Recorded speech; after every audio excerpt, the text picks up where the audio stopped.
Hooday, Bengal fans. He is Mon. He is Eric. I am Jake. This is the Bengals Pulse, the heartbeat of our Cincinnati Bengals.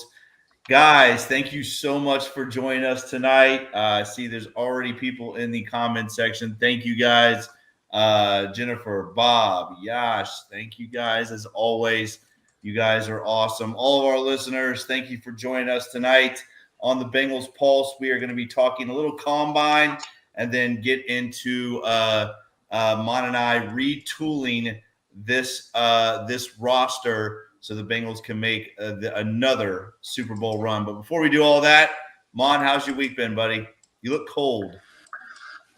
Yeah, just trying to keep my shoulder warm. Everything's good. Just the combine was today. Have an MRI scheduled for my shoulder next week. Concerned about that, but it is what it is. The NFL Combine is always fun to watch. It's a joke here at our house because we're watching these guys run around in their underwear. It's just hilarious. But it was really some impressive numbers today. And I tell you what, if you need defensive linemen, this is the draft to get them. And we're going to talk about that in a few minutes. Absolutely. We saw already. We'll talk about it here in a little bit. We saw the Bengals have already met with quite a few edge rushers and defensive tackles. So, yes, this is the draft. It looks like set up perfectly for our Cincinnati Bengals. They have talked to a lot of defensive players, guys, as we have covered on this show. It's going to be a very defense-heavy draft, I think, for our Cincinnati Bengals. Eric, how's the last couple of days been, buddy? Football season. Lots of stuff going on. Now, my brain just instantly goes when Mon gets that MRI. What does the technician do when he sees that dog on the inside of Mon? You know, like the Joe Burrow MRI, he's got that dog in him. Why would you say that, Eric? Why would you? Have you seen this advanced genetics? Why would you start off the show by blowing Mon's head up? Now we're going to have to listen to that for the next 50 minutes. I just hope Mon doesn't go on IR. You know what I mean? Mon might go on IR for the next 6 months. I don't know. I'm a little concerned about the IR thing for Mon, but no. Hopefully, thoughts and prayers, Mon. Hopefully, everything's well with your shoulder there, buddy. Guys, so let's get into this. Let's get into this. Eric, first, I know you wanted to get Mon's thoughts on the combine. Mon watched of it today, so let's get started. Yeah, we'll get to the combine here a little bit, but there was some other news that came out in the last few days. The rules committee is meeting, or really what's going on, but we did get news that the NFL is going to use finally come back into the year 2005 and start using a digital AI assisted first down marker.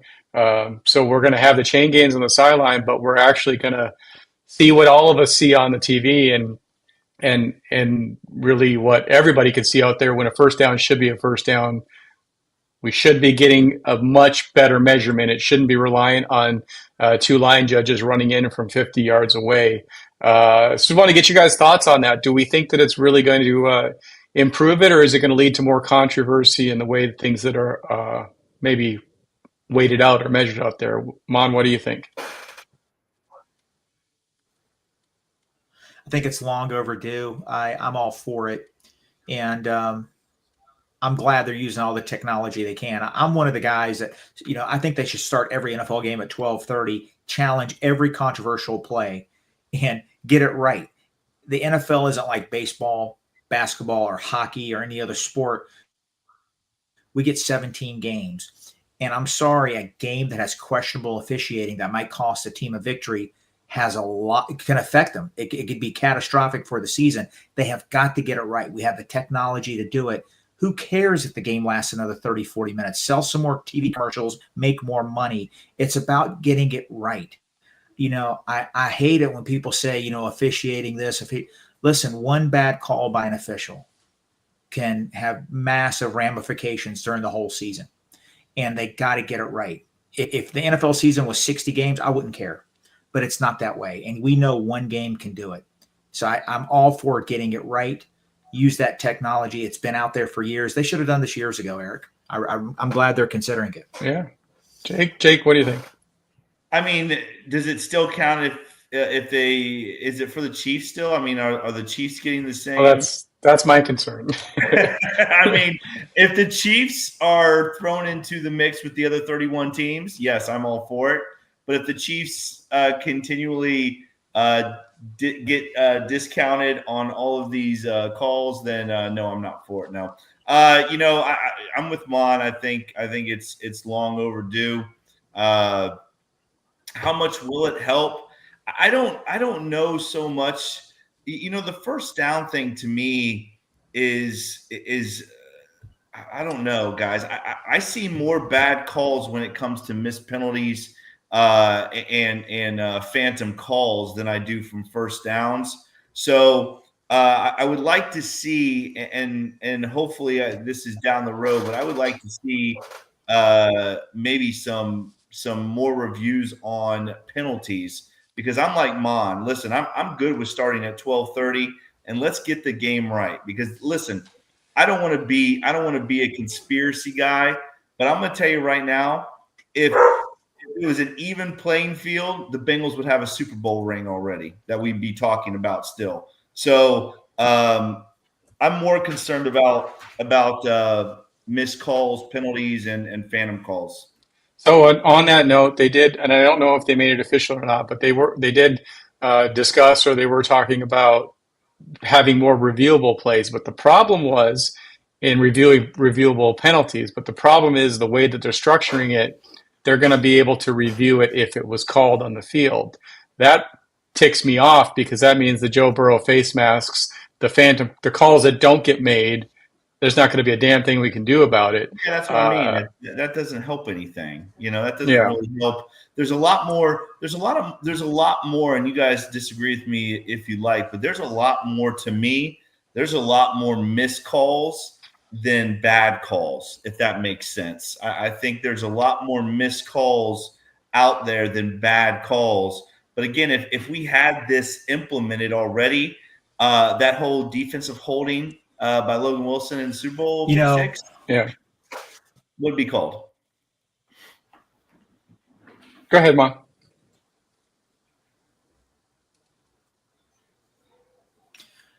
Did we lose Mom?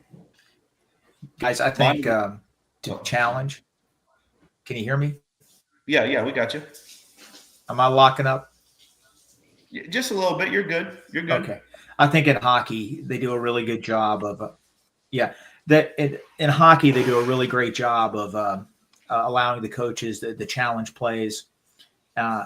If, for example, a team in hockey challenges a play and it's not right, they get penalized. There's a 2-minute penalty on them. So why don't they do that in the NFL? Give each coach 4 challenges a half. If they challenge a play that's questionable, that doesn't work out, hey, man, it's a 15-yard penalty on your team. There's a way to do it. Listen, if there's a face mask call that wasn't called, allow Coach Taylor to challenge it. They'll do the replay. They say, hey, we missed it. It's 15 yards on Baltimore, Cincinnati first. I give them that opportunity. Allow it.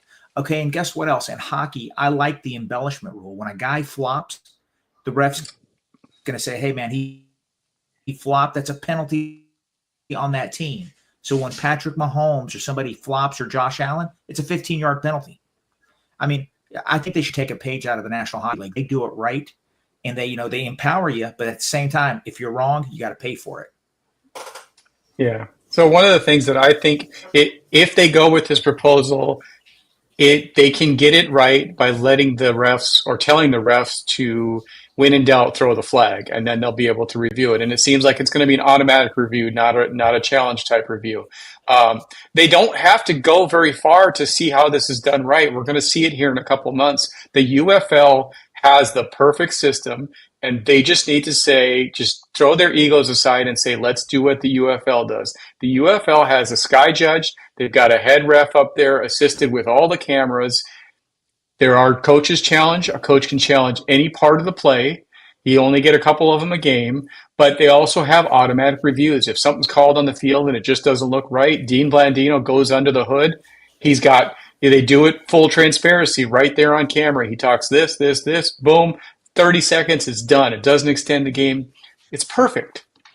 They can do it right, but I think they love the controversy and they don't want it to be perfect because then you know what? People aren't talking about all the crazy stuff that happened on the NFL on Monday night because they got it right. So a little frustrating to me. But with that, NFL Combine kicked off. Like Mon said, it's the underwear Olympics. I haven't been able to watch a lot of it. Saw some really fast 40 times. My son's really been into some of these defensive linemen and how they're showing. And I did get to watch some of the agility drills. There's some really fast guys. But I want to throw it to Mon because I know you've watched more than Jake and I have today. Give us your initial thoughts on some of the underwear Olympics that you've seen today.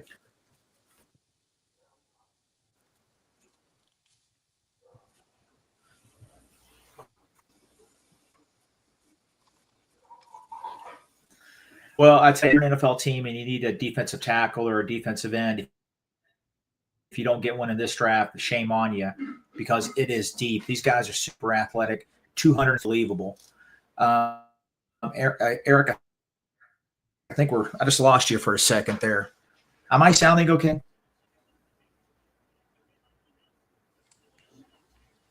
Hey, Mon, you're a little delayed. Guys, can you hear me? Yeah, you're a little delayed. I think you're on a delay Okay. for some reason. Hey, Eric, listen, I'm going to pop out and come back in because there's something going on with my computer. So you guys keep it up. I'll be back in a minute. Yeah, sure. We will wait for Mon to come back. Meanwhile, let's do a little setup for the rest of the show. We'll get Mon back here. Hopefully, he can give us his thoughts on the combine. Like I said, it's been a lot of people running fast, doing some good agility drills. How much of that stuff translates to yeah, it's cool to watch. It's cool to get excited about. But why don't you tell us, Jake, as a coach, when you get people out there in tryouts and they don't have pads on, they don't have helmets on, how much can you really see? You really can't. I mean, there's definitely a big difference between, like you said, running around in shorts and a t-shirt as opposed to running around in pads. There's a lot of, I've coached 25 plus years, and there's a lot of guys who wouldn't pass a lot of eye tests with their shirt and shorts on, but when they put the pads on, they're a different speed. I mean, game speed is a real thing. And to me, I'm not a big combine guy. I'm really not. I mean, you look at.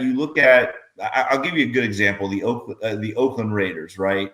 What now the Las Vegas Raiders, but back when they were the Oakland Raiders, how many years did they go out and draft the fastest guy? And he never worked out, right? The Bengals did the same thing in John Ross. I mean, John Ross is one of the biggest busts in Bengals history.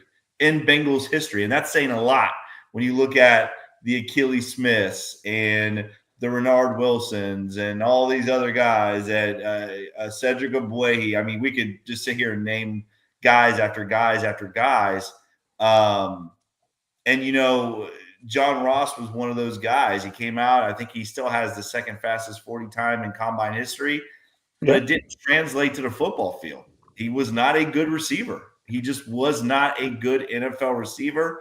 He couldn't pick up the plays. He was not a good route runner at all. So again, to me, it's not really for me. If I'm a GM or a coach, I'm not so much worried about what they're doing on the field as far as the running and all that stuff goes. But I think the interviews are important. I think that's when you really get a big part of. Yes, Jennifer. We always agree, Jennifer. You are very, very intelligent, Jennifer, as always. But I think that's the big thing is getting face to face with these guys and really getting to know them a little bit more. To me, that's so much more important than the running and how many times you bench 225. I mean, a year ago, I was benching 225, 13, 14, 15 times. Right. No, I'm not saying that. Hold up. I'm not saying that to brag. I'm saying that because I can't play in the NFL. You know what I'm saying? So I'm not saying that to brag. I'm saying that more of it doesn't matter how many times you can bench 225. It doesn't matter how fast you are linear. I mean, think about how many times does a football player line up and run in a line in a straight linear line. It just doesn't happen. It does not happen. I love the shuttle stuff. I love that because you can kind of see the twitch, those fast twist muscles that you want to see in players, the quickness and the burst and all that, the explosion. But linear speed has nothing to do with the NFL or football for that matter, because you're never running in a straight line. You're just never doing it. It doesn't happen. So for me, I'm just yes, Jennifer, move to Florida. I'll hire you tomorrow. I just it just doesn't mean anything to me. It really doesn't. I mean, it's everybody loves the numbers. Oh, look at this 40 time. Oh, look at this and look at his vertical. I mean, vertical jump I do like a little bit, but you know, things like the standing broad. I mean, you get to see that explosiveness, but a lot of that stuff just doesn't translate to football. It just doesn't. So Yeah. I'm Well, not big. I'm not big into that stuff. on top of that, even the pass catching drills, they don't do any of that with their helmets on. They don't throw with their helmets on. I mean, the field of vision changes, and what you can see and what you can't see is totally different. I don't care what else you're wearing, but put a helmet on, completely different to catch a ball. So it doesn't make sense. We got Mon back. Mon, how are we doing? Good. I switched computers. I'm just having issues here. I don't. Oh yeah, know you what's sound going much on. better. Much better. Yeah, I Yeah. just I switched back to the MacBook. That was giving me problems before the show. So hopefully this lasts. No, listen. Yeah. Picking up where I left off, I caught the tail end of what you're saying there. Athleticism is part of it. Football playing, tape is huge. I get it. But guys, you have to admit the Bengals for years have gone, limited athletic ability, and they looked at college tape, which is an honorable, good thing to do. But sometimes athleticism is important. I remember who posted the stat last year. Our offensive line was considered one of the least athletic in football. Sometimes you have to draft people with good athletic scores, and I think that's what the Bengals started to do last year. Remember, Cedric Johnson was a later pick, had a great RAS score. So, but going back to the defensive ends, like the guy from Tennessee, James Pierce, I think the Bengals did meet with him, ran a 4.47. There's a lot of great guys. Stewart from Texas A&M, they're comparing to Myles Garrett. There's going to be so many defensive linemen and defensive tackles drafted in the first 2 rounds. It's going to be unbelievable. It could set records. There's a guy I really like. Just keep an eye on this name. Ty Robinson from Nebraska, 6'5", almost 6'6", 290. He looks super explosive today. Nobody's talking about him in the first or second round, but maybe the Bengals get him third, fourth, or fifth. He looks like a player. There's a kid from Akron, Alexander, that really blew up the combine today. Remind me of Geno Atkins a little bit, really explosive. It was a fun day to watch the combine today because when you see these big guys running, 4.7, 4.8 at 300 pounds, that's pretty scary. If you're a quarterback, look out. So, we'll see how the next few days go. The linebackers are running right now. I'll analyze that after the show. But there's a lot of good quality defensive linemen, and watching the Bengals the last 2 years, we need that. Let me throw this out. Eric, can I throw this out here real quick? And this is a big shout out to our guys, Ace and Zim, for throwing this out here earlier today. But this is the confirmed D-lines and linebackers the Bengals have met with so far. And again, big shout out to Ace and Zim for posting this earlier today. You got James Pierce, the edge rusher, Mike Green, the edge rusher, Nick Scorton, the edge rusher, Mikael Williams, the edge rusher, Shamar Stewart, the edge rusher, Colin Oliver, who is a tweener edge guy, outside linebacker guy in an odd front, Barrett Carter, linebacker, Walter Nolan, a name we've heard thrown around quite a bit with the Bengals, defensive tackle, Deion Walker, defensive tackle, and Elijah Roberts, edge rusher. So those are some of the names the Bengals have met with when it comes to D-line linebackers. Quite a list, guys.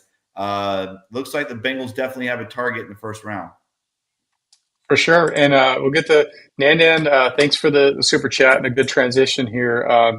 Adding on to Mon's point, Bengals got to draft players that produced in college and have great athletic profiles. Got to draft best players from the best programs. And I will add on and I will point out, I don't know why I can't forget this player, but Margus Hunt, great athlete, but he didn't play much and the Bengals thought they could take a great athlete and make him into a great NFL player. Go to the combine, find the great athletes, identify them. But you know what? Don't get so caught up in their athletic ability that you don't go look at the tape. Let that identify guys that you want to go watch their film. But if you go watch the film and it doesn't translate and they're in the wrong place, sorry, we don't need any more projects. We need people that can come in and play right away and get us to the Super Bowl and win it. And yeah. Yeah, no, I agree. I mean, we need to be able to walk and chew gum. We can do both. The tape never lies. Production is huge, but so is athleticism. Everybody always brings up Vontaze Burfict, had a horrible combine, but his football IQ was through the roof. And he compensated that. He was so smart, he didn't have to be the fastest guy. Well, you know what? There's not enough players like that. Let's put it that way. Well, there's not a lot of guys that have football IQ off the charts that can compensate like that. That was a situation that benefited the Bengals, but a lot of times you got to have that athleticism. You really need it. And I think they're shifting their focus a little bit because I think there was years where they really that wasn't as important to them. Yeah, for sure. Yeah. All right. Well, so let's transition over to what we all came here for. We left what's that? Somebody put that in there. I remember Dante Moak. Yeah, he was like, hey, that was a good one, Divine. Listen, if you want random obscure Bengals, come to the Bengals Pulse. We got them all. How many, just real quick, because Bruce B posted about Billy Price. How many times did Billy Price bench press 225? I can't remember. Wasn't it a lot? I don't remember. Listen, Billy Price was not our guy. We overreacted. We wanted Frank Ragnow. The Lions took Frank Ragnow, and the Bengals said, "Oh crap, let's take the next center." Oh, he played at Ohio State. Let's take him. Womp, they had such a need at center. They really had such a need. There was no way Billy Price was the BPA at that spot. They panicked. It was a panic pick. It really was. The Lions got us. Frank Ragnow is still killing it up there. Okay, moving on. We're not going to really jump into the draft too much. I know what's going on, but you know what? The Bengals Pulse is fixing the Bengals roster before we even get to the draft so that we can take the best player available outside a quarterback. We're drafting the best player. We started this a couple weeks ago, and we're going to continue where we left off. There's been a few tweaks as some people have signed and been cut. So we'll get you a little synopsis of where we stand. Right now, after Sheldon Rankins being cut and Breakow and Adamitis signing, we are currently sitting, the Bengals Pulse is sitting at $79,578,000 in cap space. So much money. And this is factoring in the $22 million that it's going to go up. So we've got basically, $101 million to play with. We're going to go fix the trenches tonight. You guys think you can do it with $101 million? Mon and I can do anything we set our mind to. Right, Mon? Yeah, because we're going to treat this like a BOGO at the local grocery store.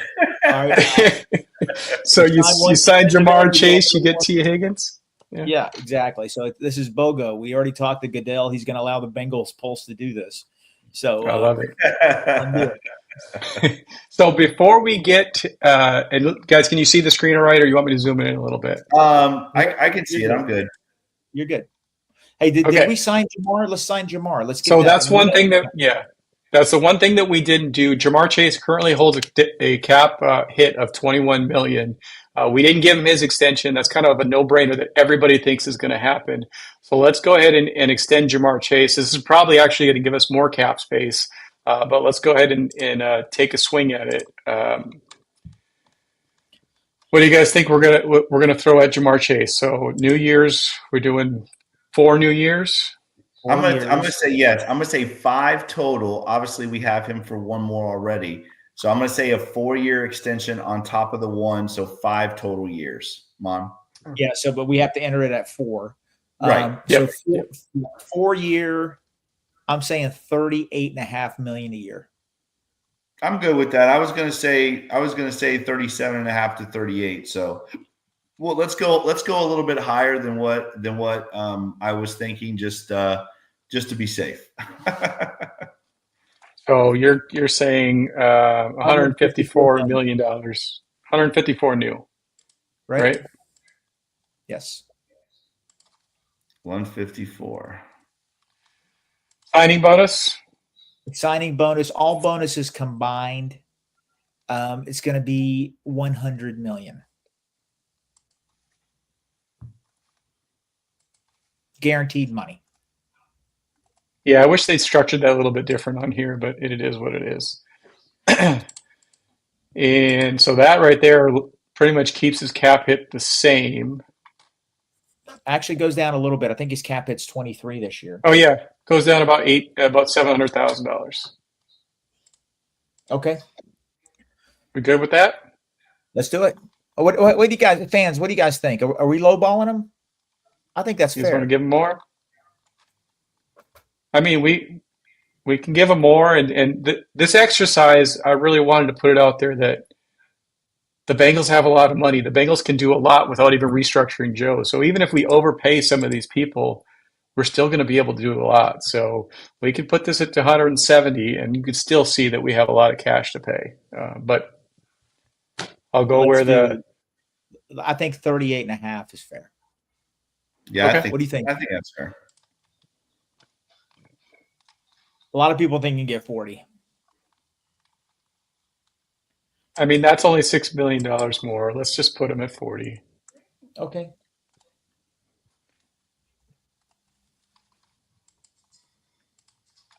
I mean, cap hit's pretty much the same. Yeah. I mean, look at us, Mon. Look at us, how good we're doing. When it's not your money, it's easy to spend. It's much I guess easier. Duke Tobin probably thinks the same. All right, we're going to sign him here. We got $80 million. I'll send you a text later and explain it to you.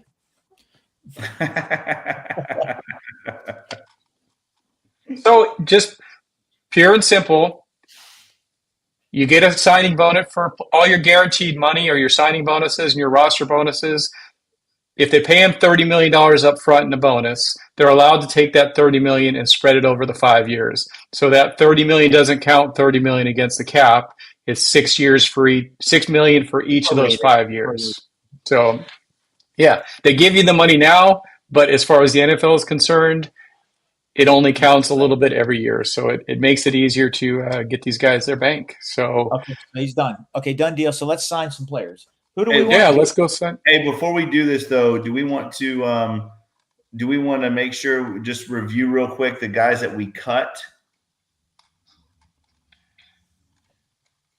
Pretty, yeah. I mean, I guess it's been a couple weeks. We moved on for Rankins, and the Bengals followed suit. We moved on from Hubbard. Bengals have not followed suit on that yet, and we traded Jermaine Pratt. So And I feel like this we is moved kind on of fall in line with what's happened. we moved on from Kappa too, I think.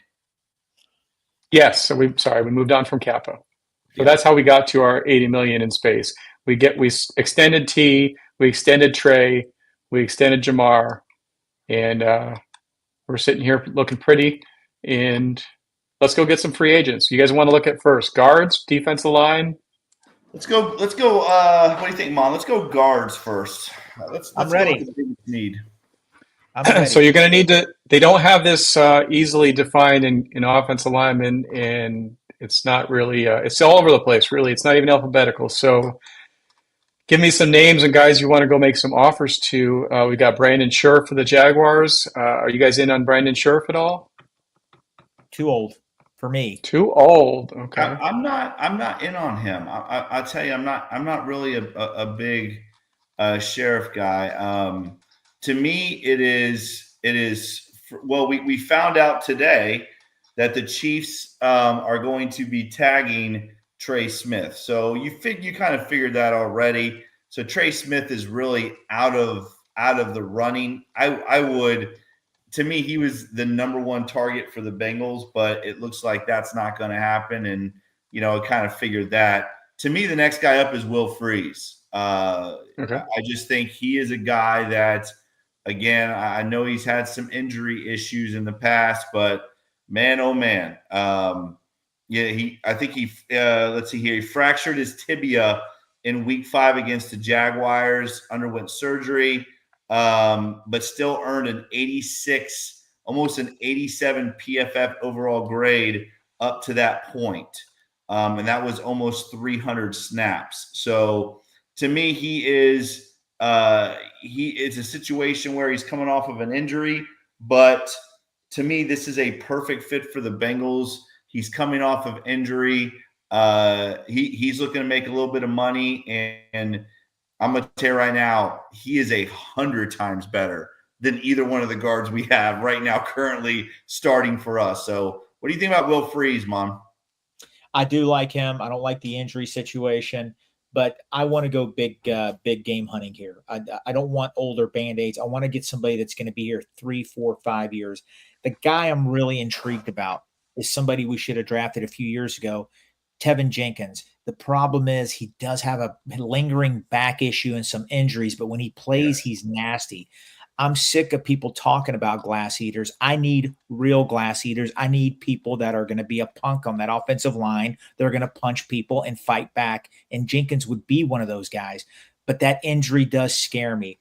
Jake, I agree with you. Let's go after Fries. Let's fix that position. Kevin Zeitler would have been great 6 years ago. He's still playing at a high level. I don't want that Band-Aid. It's a fallback feature. If it doesn't work, we go big game hunting, and it doesn't work, we can go back and revisit a Sheriff or one of the other guys, Kevin Zeitler or, whoever else. But let's try to sign him. PFF has him getting about $14 million a year. So Spot Track says we've got 4 years, $56 million is what they're predicting. Okay. So can you do the math? Let's do that's market 14 million. I mean, that's 14 a year. So let's go ahead and sign him. Fair market value. Let's do it. I will never forget when I think they were playing a preseason game. They had another offensive lineman named French, and they had Will Fries, and they had French fries, and I'm pretty positive they had a burger on that line too. It was the most epic picture ever, and y'all know where my mind is at tonight. So give me some Will Fries. Okay. His first year cap hit will only be $5 million. Let's do it. All right. Who else do we want to go at? So that gives us our Alex Kappa replacement. We want to look at Tevin Jenkins as well, Mekhi Becton. I'm going to just throw this out here. I'm just going to throw this out here. A guy that we were very close to signing last year. I am on the Mekhi Becton train. I think Mekhi Becton, if the Bengals can somehow get Freeze and Becton, our offensive line goes from below average to above average very, very quickly. What do you think about Mekhi Becton, Mon? Yeah, he definitely had a career year last year playing on that offensive line, and I'm not being critical of him. He looked great, but that's arguably the best offensive line in football. That having all those studs around him help him. He's not going to get that kind of support in Cincinnati, at least not initially. Let's put it that way. I would not mind that. I was thinking, I think he's going to be expensive. I was thinking I do want better depth on the offensive line. There's a guy coming off an injury from the Cardinals, Will Hernandez, who was really playing great football. He's a mauler. I think Hernandez would be a great potential pickup. Value-wise, maybe 2-year, $12 million. He would be potentially the other starting guard or one of the better backups in the league. But either one of those would work. Let me throw this out too, right? So Will Freeze, by the time the season starts, Will Freeze would be just turning 27. Mekhi Becton would be just turning 26. So you talked about age. To me, those are right in that age grouping that you want, right? You talked about you don't want Band-Aids. You want 3-4 year contract guys. To me, Mekhi Becton is a home run. I just think him matched up with Freeze is and I think too, Mon, I think this is my other thing is, Joe Burrow and Mekhi Becton seem to hit it off. Remember he took him out to dinner and all that other stuff. I really think that Frank Pollock was the one that steered away from Mekhi Becton. So I do think there's already a connection there between Burrow and Becton. I think it's going to be very interesting. I think Mekhi Becton is going to be one of those top guys on the Bengals target list. I really do believe that. Yeah, I don't have a problem with it at all. I just understand if we sign Becton, he expects to be a starter. So he's going to be the Volson, and Fries will be the Kappa. So using a high draft pick on a guard is probably not going to happen in this draft. They might draft one later on, potential backup. Right. So we could pretty much make Volson the key backup then if that happens. So signing these two, they're going to be. Yeah, they're going to be That's the starter. What I was say is that, you don't have to now. You don't have to draft, right, Mon? You don't have to draft, and Volson is now your backup, right?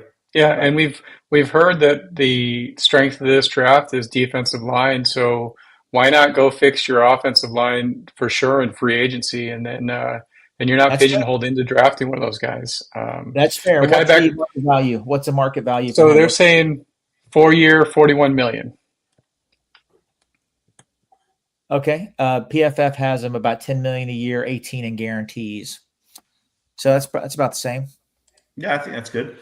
So this would give us 4-year, $40 million, 12 million signing bonus. We can up that if we want. No, that's good. Is that what the fair market value said on that? Fair market value. Yep. Yeah. All right, we're going to sign Becton. All right. And I apologize that this is really unorganized on the screen. So doing my best to find these guys and make them offers. Okay, Jake, where do you want to go next? Well, I think Mon, you and I had talked about this earlier, right? Is that to me, next up on the list has got to be a veteran defensive tackle or a safety, right? A guy who we feel very confident in, because obviously Von Bell's not coming back. I don't know what the confidence level is in Geno Stone. I know we kept him on this situation. So I think maybe safety, right? Javon Holland type of guy, or we go to edge defensive tackle. I think there's some guys out there that I would love, like Josh Sweat, but I don't think he is going to be. We're going to be capable of that. Mon, do you? So hold on, right? Josh Sweat's on the screen right here. So let's litigate that while we're here. Projected to get 3-year, $56 million. What's our cap space at right now? We were at $72.2 million. We know the way the Bengals structure contracts. We're not going to be at 72 million signing all these guys. Well, it's going to be much lower. But I hear what you're saying. I mean, well, really, and sorry to interrupt this, we're really at 94 million because this is not a factor in that extra 22 million that we're getting. So we can get Sweat. Don't sweat it. Don't sweat it. I guess let's have some fun. Yeah, we're fixing them. I mean, it's 3-year, $56 million. We don't have to sign him right now. You want to just chew on that and see if we signed him to that, he would be only an $8 million. Well, that's a $21 million signing bonus. Like you said, the Bengals might not do that. It'll be an $8 million cap hit. I don't know. What do you think, Mon? Who was that for again? For Sweat.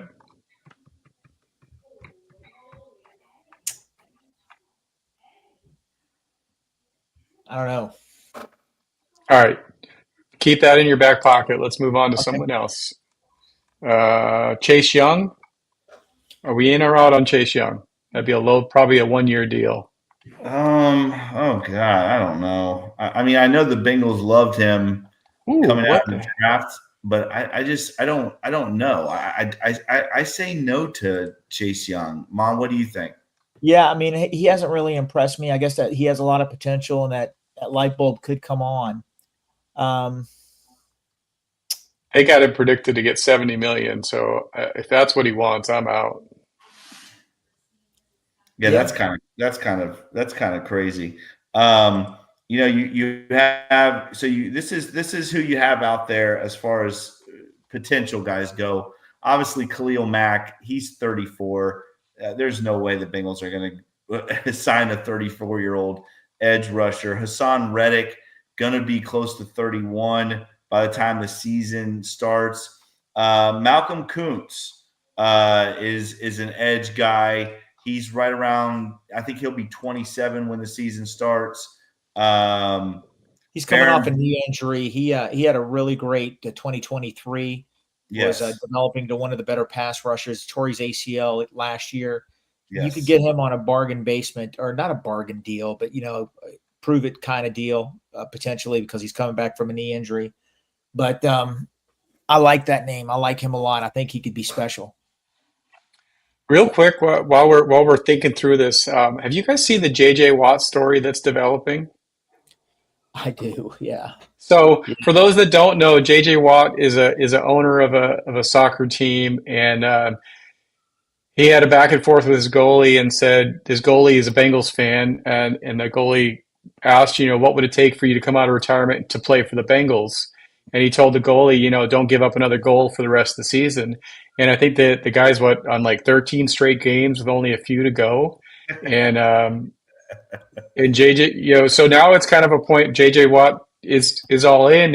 If he completes this, that he's willing to do it. I don't think. Do you guys think the Bengals would do it? No. I think so. No, I mean it's a good fluff piece. It's a good funny story and all that, but the Bengals are not going to go out and get JJ Watt. I mean, listen, JJ Watt a couple years ago, I would have taken him on a bargain deal, but not a JJ Watt now. I don't know. I wonder if he. I mean, I think he might still be an upgrade over the injured Sam Hubbard, though. I don't know. He's still in pretty good shape, so.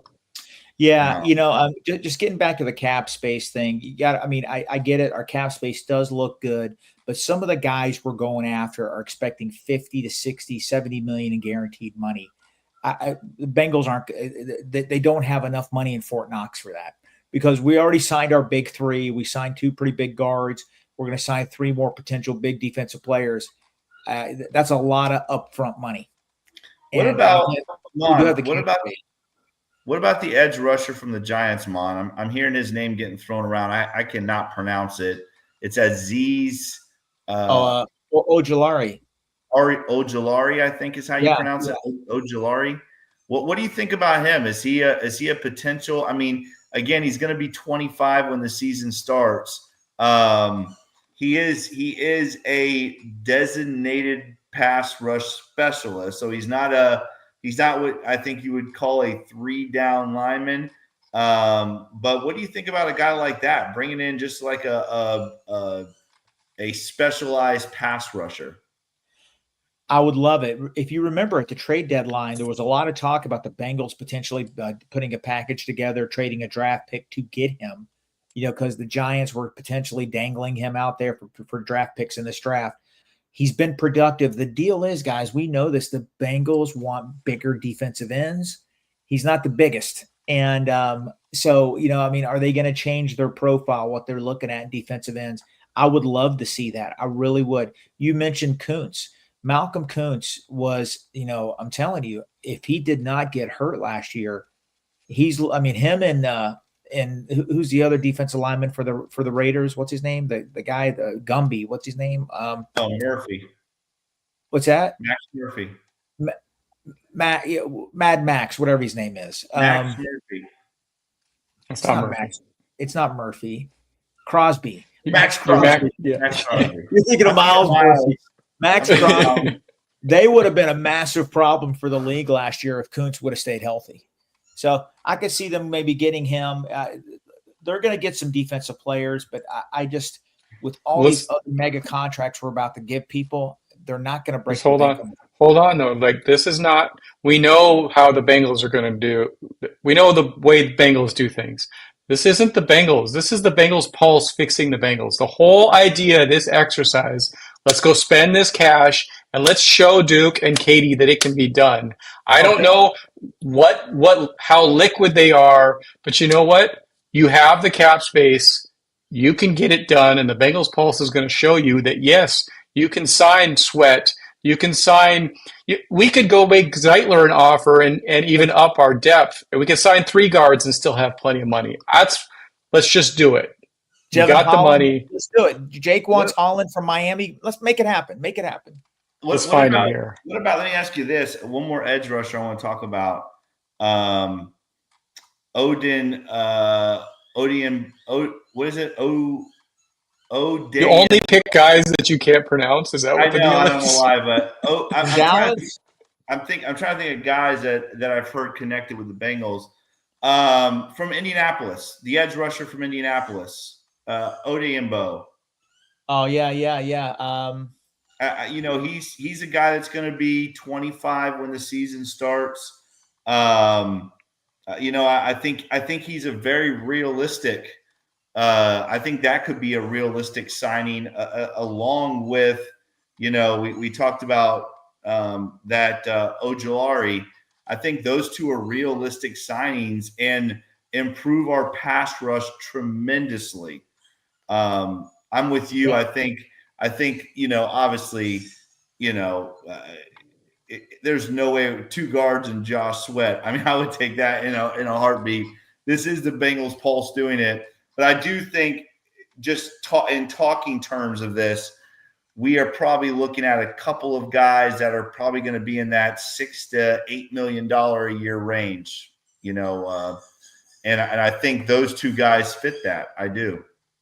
Yeah, well, there's also him, Deo, you're talking about from the Colts. Mm-hmm. PFF has him.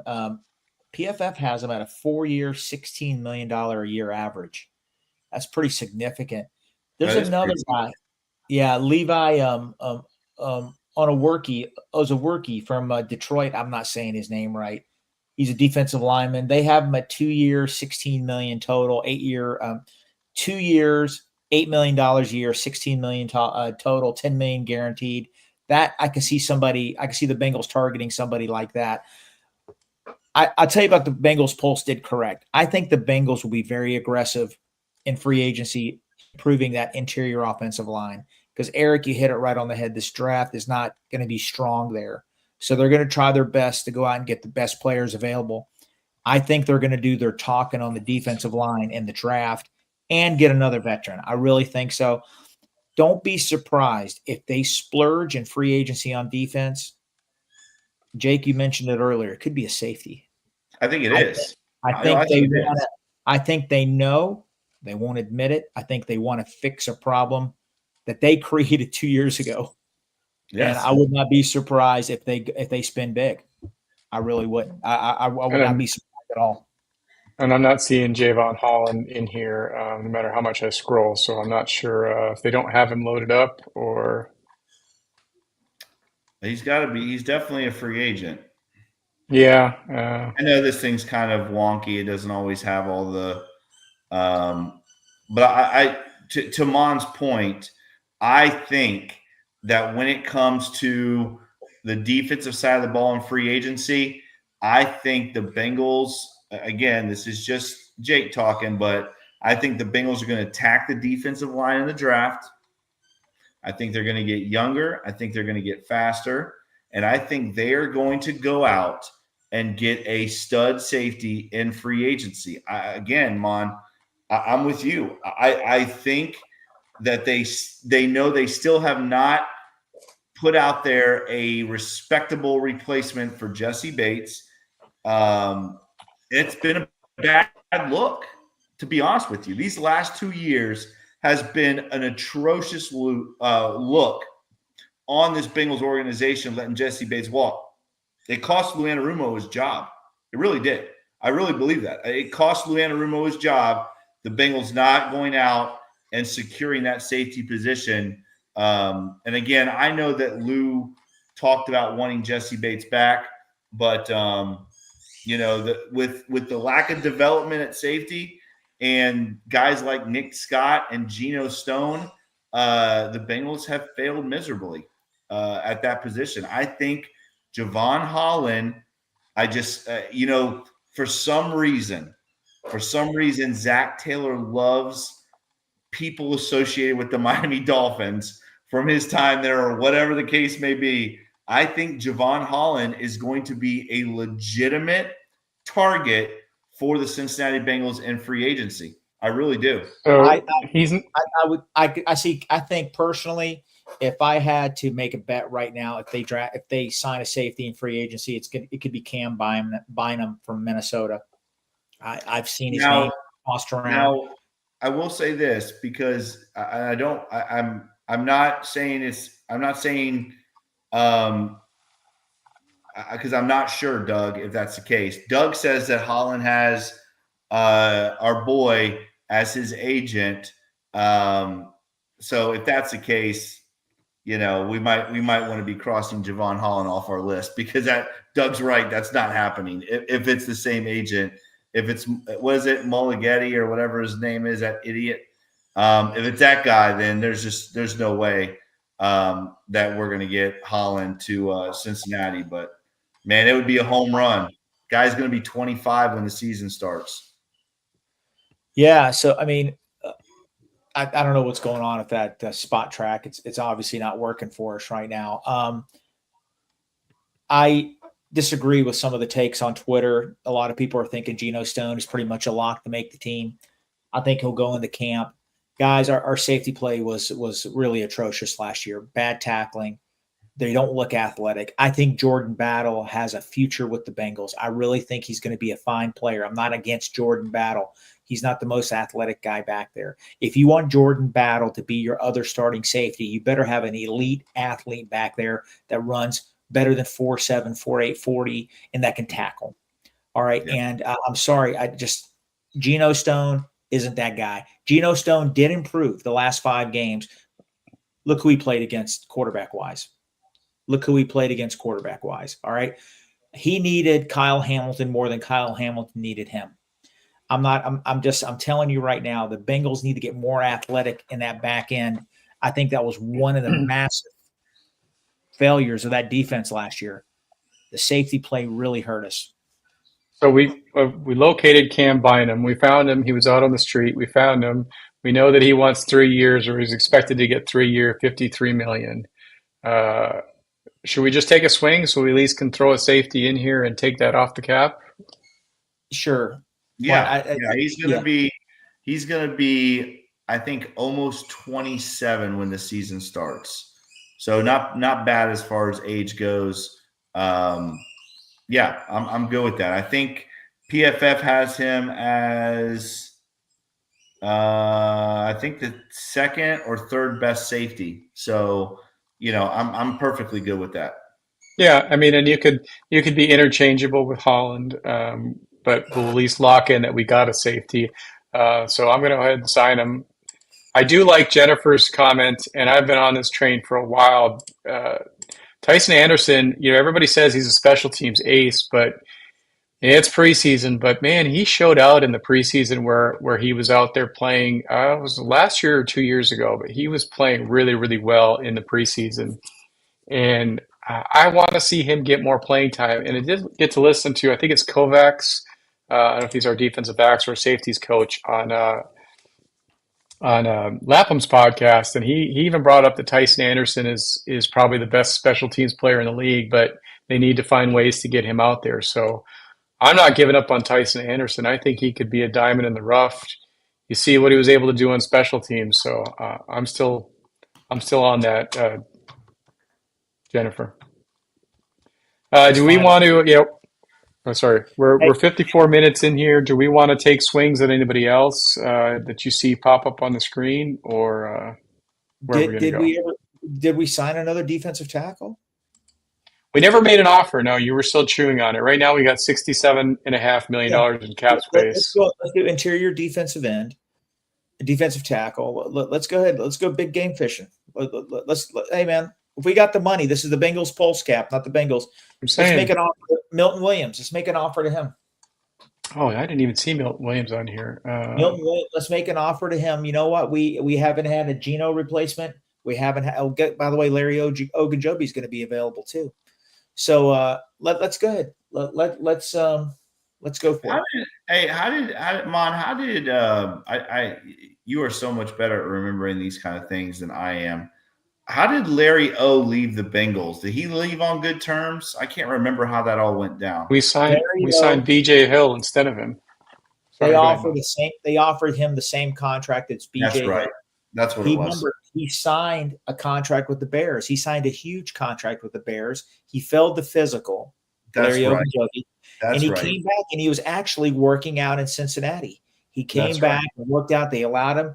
The Bengals were thinking they were going to get him on another 1-year deal, maybe $5 or $6 million a year. He ended up signing with Pittsburgh, I think, That's for about right. 10. That's right. And so, the Bengals, tried to do a solid, like, hey, come back and work out with us. He was working out with the team, even though he wasn't a member of the Bengals. And because remember, he broke his ankle in that playoff game. And so the Bears failed him on that physical. That was such a huge loss losing him, man. I tell you, like, people don't realize how good he was for the Bengals. That was some of the best defensive line play we have seen from the Bengals in decades. It was a shame. That was a shame. Hey, if you look at it, him and BJ Hill had 14 and a half sacks that year. That's crazy. Yeah. If That's you merge crazy. those into one player, that's NFL All-Pro. They got NFL All-Pro caliber play from those two players. And Larry O didn't even finish the season. He did not. And listen, BJ Hill was a surprise in the Billy Price trade. I believe Larry O was a better player. I do think he was a better player. And BJ Hill was solid. Don't get me wrong. But Larry O was the starter on that defense. It wasn't BJ Hill. Now, I've noticed this, this is to all three, to both of you. We don't hear a lot of BJ Hill potentially coming back to the Bengals. No, we do not. He didn't play that bad last year. I mean, he was one of the bright spots of the defense. So, I mean, I wouldn't be surprised. I mean, what do you guys think? Do you think that's a 10, 15, 20, 30% chance of him coming back or higher? I don't think he's coming back. I think the Bengals are going to run with these two young guys. I think they're gonna grab a veteran defensive tackle, and I think they're going to draft very heavily on the defensive line at edge and at defensive tackle. I really do. Yeah, I think there's going to be 3 new interior defensive linemen in that meeting room this year, and I think one of them is going to be a vet, and 2 of them are going to be draft picks. So they'll have the 2 draft picks last year, the 2 rookies this year, and 1 veteran. I think that's going to be the 5 defensive tackles. I think it's going to matter too what BJ Hill wants, money wise. What is he looking at? If he's looking for a payday, he's not going to get it in Cincinnati. Yeah, and I think if he was on his final deal, we would roll with him no matter what we're paying him. But it's going out and signing him. I don't think we're going to offer to break the bank. But we're also going to sign Milton Williams, so we won't have space for him. So they're expecting him to get market value of 3-year, $36 million, basically $12 million a year, but only a cap hit of basically $5 million. Okay, that seems like a steal, doesn't it? It does seem like a steal. I know. What does PFF? Go ahead. $20 million a year, $20 to $21 million a year average. A year. So if Spot Track wants to give us that, that's a bargain. Make it happen. Well, let's litigate that. Should we let's just give Joe Burrow a bonus. Let's give him another $10 million a year. The way this is going. I mean, should we go? Why do that? Why not give it to the Bengals Pulse for making this happen? I mean, we could offer him $3 million or 3 years, $50 million. That's upping it a little bit, so it's not completely ridiculous. We don't want the guy to. We want the guy to. That's what I think it would be more. I think it'd be more of the 3 year, $55 million. I think it'd be something like that. I think that's more realistic. Let's go 3 year, 55. Let's do a $16 million signing bonus. Let me ask you guys this too while we're doing this shopping spree. I still think Zach Moss is no longer in stripes. I think the Bengals are going to redo that entire running back room besides Chase Brown. And I think there could be a vet running back that the Bengals go after. I don't think Zach Moss is coming back. I just don't. I don't think he's coming back. I think that's going to be one of the cuts. And I don't think Khalil Herbert's coming back either, to be honest with you. I think Herbert will come back. I think the Bengals traded for him. I think they really like him. But I do agree with you, Jake. There's going to be a vet, a bigger back coming in. And I'm telling you right now, they're going to draft somebody that's at least 225 to 230. They need to create a thunder and lightning kind of running back room because Chase Brown is dynamic. But guys, his body, he can't take 25 carries a game or touches a game. Yeah. It'll wear him down. All right. I'm signing Milton Williams right now. Okay. And then I'm going to throw out a name. Zim has brought this up. I don't know if he's brought it up on his show, but he's brought it up in our group chat. Najee Harris is that thunder to Chase Brown's lightning. Would you guys be in on making an offer to Najee Harris, or is the fact that he's wore yellow and black just make him completely out? I don't think that he's worn the ugly colors. I think it's does Najee Harris really want to take a PT cut? Because that's what he would be doing, right? I mean, I know he split some time with Warren, but I don't know if he would be willing to take a back seat to Chase Brown. I don't know. But they didn't pick up his fifth-year option. Don't you think he wants to stick it to the Steelers? You know, what better way to go to the Bengals and maybe I don't know, man. I don't know if I'm on the Najee Harris, and it's not because he wore the ugly colors. It's just that I don't know if he would be a fit. I don't know. I don't know. What do you think about Najee? I personally, I was never impressed with his game. Unfortunately, he looked too good against us. But I think overall, he's been a disappointment. I really think he has. I do too, right? Yeah. I mean, listen, man, Herbert was a solid player for the Bears. I know he didn't get a lot of opportunities last year, but for the Bengals to give up a draft pick, that just doesn't happen in Bengaldom. And I think he'd be a great vet and another rookie. I think they'll be all set there. So real quick, guys, this is the running back free agent room. You have Aaron Jones, who's gonna be 30. You have Najee Harris listed as the number 2. He's only gonna be 27 when the season starts. J.K. Dobbins, a name we're very familiar with. He'll be 26. He was healthy last year. He was healthy. He'll be 26 when the season starts. What about this name? What about Nick Chubb? Nick Chubb will be 29. He'll be 29 when the season starts. Again, I know he's had some injury issues. He'll be 29 when the season starts, Mon. What about taking a swing at Nick Chubb and pairing him up with Chase Brown? He's had 2 pretty bad injuries back-to-back years. I mean, I know. I mean, 1 year, I would love it because listen to me. I think for a period there, he was the best running back in football, and I don't even think it was close. And why not? I mean, let's see what he has. He wouldn't have to be the bell cow, because Chase Brown's going to be He wouldn't have to be the bell cow. And another name, just to throw this name out there, is Javonte Williams from Denver. He'll be 25, just turning 25 when the season starts, Mon. So Javonte Williams is another kind of a big back guy, you pair him up with Chase Brown, and that's kind of your thunder and lightning right there for a couple years.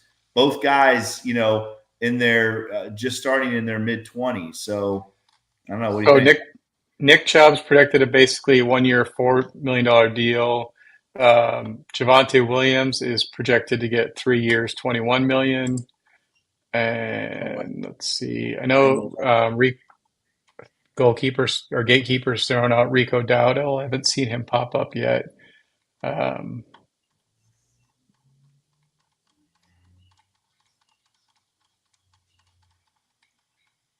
don't know. Hey, if Chubb is Chubb's I want to say this too, Mom, because LW says there's really good backs in this draft, and there is. They're saying this is one of the best running back draft classes in the last decade.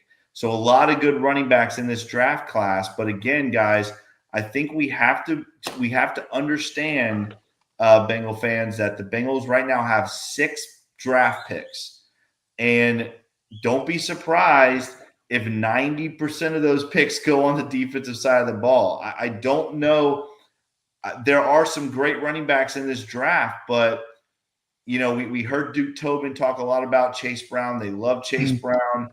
I don't see them spending one of those 6 draft picks on a running back when the defense needs all the help that it needs. What are your thoughts on that, Mon? Do you see the Bengals doing that?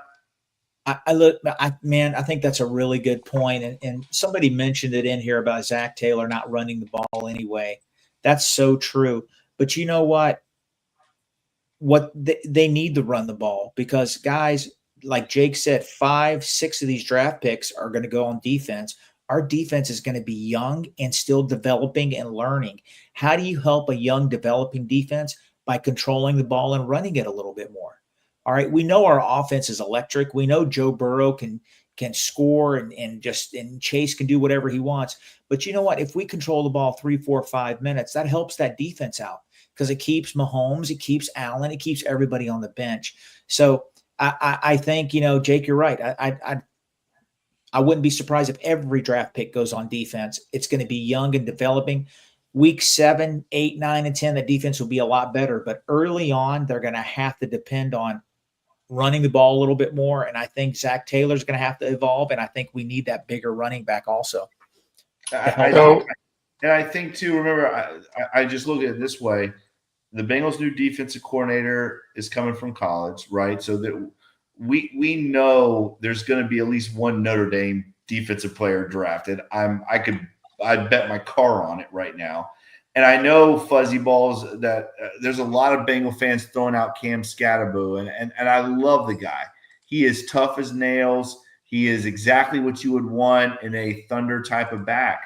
But he's probably going to go in the 2nd round. And do you really want the Bengals to use their 2nd round pick on a running back to split time with Chase Brown? I don't know. I love Cam Scatterbo, and I think he'll be a good, solid back in the right fit.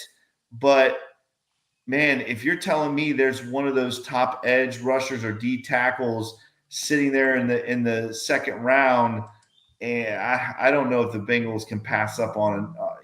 Again, we've seen teams, go, back to back, 1st and 2nd round with defensive linemen, not because they need them, but because they're the best player available. I just don't know if the Bengals spend their 2nd round pick on a running back. Do they? No, there's no way. Absolutely not. That'd be organizational malpractice. There is no way. Right. I don't think So they will. We're already over an hour here, so we probably got to get out of here.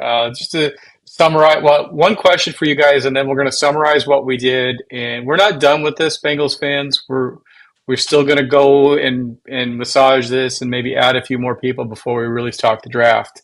But before we get into any of it, we did talk running back. But either one of you bringing Samaje Perine back, kind of that thunder that we've been lacking. He wouldn't command a lot of carries, but we saw, at least in a Bengals universe, he's coming back. I'm a Perine guy.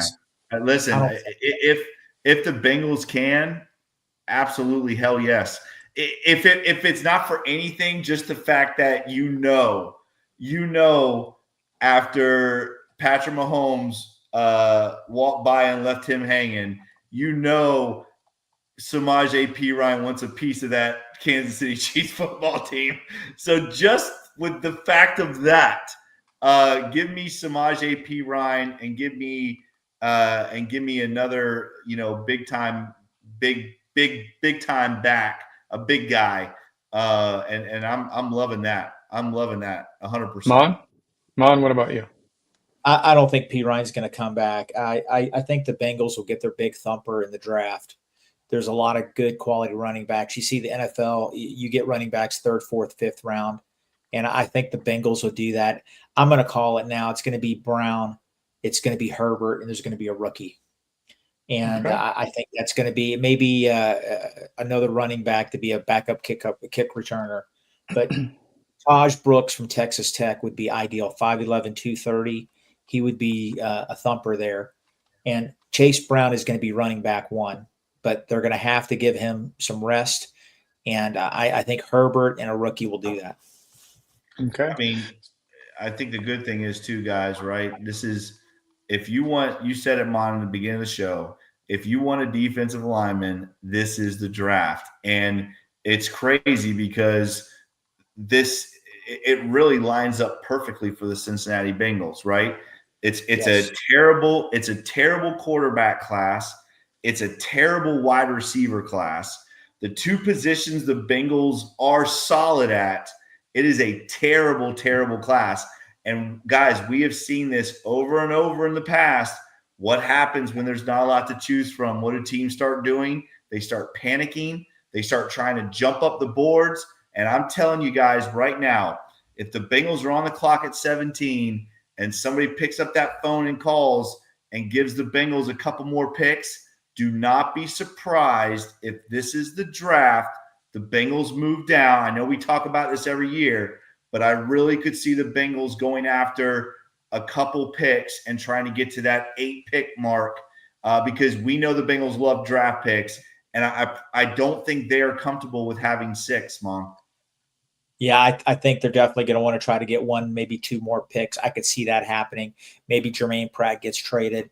Some of the buzz I'm hearing about Trey Hendrickson from Tony Pauline at the Combine concerns me a little bit. Trey Hendrickson, could be the odd man out. Tony Pauline is very dialed in. He's a reputable source. We'll see. We'll see how it shakes out. I'm still holding out hope. They could get draft picks potentially if they traded him a lot. So we will see. I think what we did in this episode tonight is dead. I think a template. I think the Bengals are going to be aggressive with the guards in free agency. They know the draft isn't super strong there. I could see them making a big splash with one and then a lower tier one, somebody that could come in and potentially battle or be a key backup. And then they're going to hit the draft hard on the defensive line. I really think they will. So one thing that I will point out, I could see the Bengals trading back multiple times. I mean, I think Xavier Watts, the safety out of Notre Dame, has been predicted to be early second round. I mean, you could see the Bengals trading back multiple times, getting to the end of the first round and finally replacing Jesse Bates with Al Golden's guy. And I wouldn't be mad at if you're able to pick up another second rounder, another third rounder, and solidify the safety position finally. I think I'm in. Any love for Xavier Watts? He's familiar with our new defensive coordinator. He's a great player. He was one of the best players, him and Morrison, for Notre Dame. Solid players. I would be absolutely stunned if the Cincinnati Bengals didn't draft 1 or 2 Notre Dame players this year. It's going to happen. It's going to happen. It's going to happen. Yeah. Yes. It's going to happen. 100%. It's going to happen.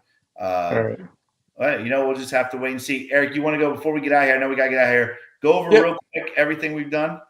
Yeah, absolutely. So, especially for those people that are listening, thank you for staying with us this long.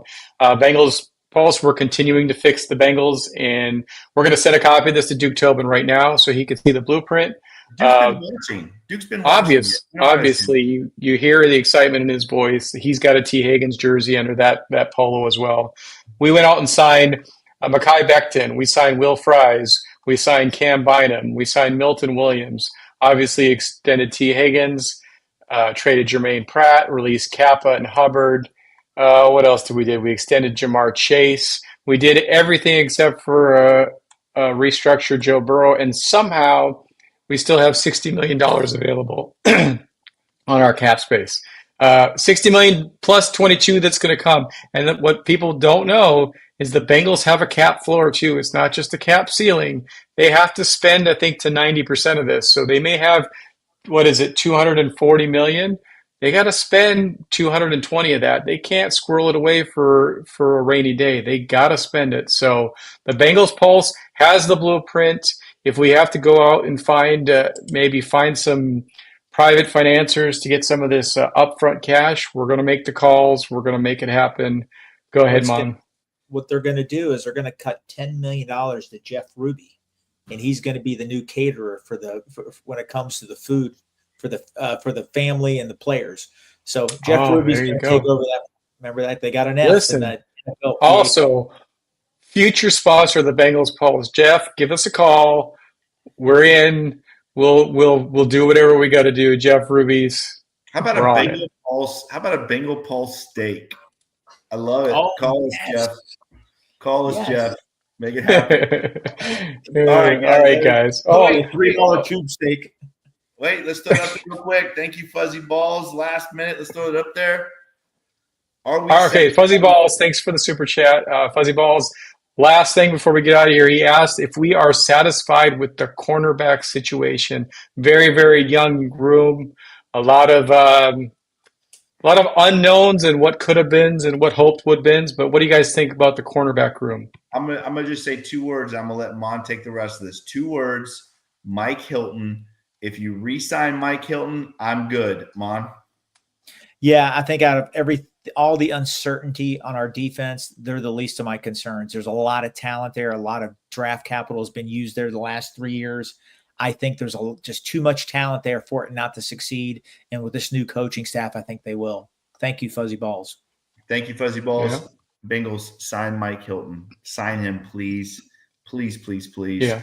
All right, guys. Cornerback room. Just get the ice baths, get the spas, keep those cornerbacks healthy. That's been the issue. There's so much talent. Keep those guys healthy. Jake, take us out of here. All right. And yes, no Bengals fandom, no news right now on Dax, but it looks like everything is progressing the way it should be. So exciting news for Dax Hill. Guys, that's another edition of the Bengals Pulse. As always, guys, if you like this podcast, make sure you like, share, and subscribe to this podcast. Make sure you check us out on all the awesome podcast platforms, Apple, Stitcher, Spotify. As always, guys, if you like this podcast, if you love Mon's mustache that hopefully is going to be growing back soon, give us that 5-star review. It's a 5-star mustache. If you haven't seen it yet, it's absolutely amazing. Give us that 5-star review. We'd very much appreciate that. As always, follow Mon on Twitter @TheFireMon. Follow me on Twitter @Coach Jake Owens 9. Follow Eric on Twitter @eFlash with 2 H's 88. Follow the Monstache. Follow the Cincinnati Podcast Network on Twitter @WinCincinnatiPod. And as always, guys, follow the Bengals Pulse on Twitter @Bengals_Pulse9. The same on Instagram without the @Bengals_Pulse9. And as always, guys, check out all the awesome podcasts right here on the Cincinnati Podcast Network. He is Mon. He is Eric. I am Jake. This is the Bengals Pulse. Hoo day, Bengal fans. We'll see you next week.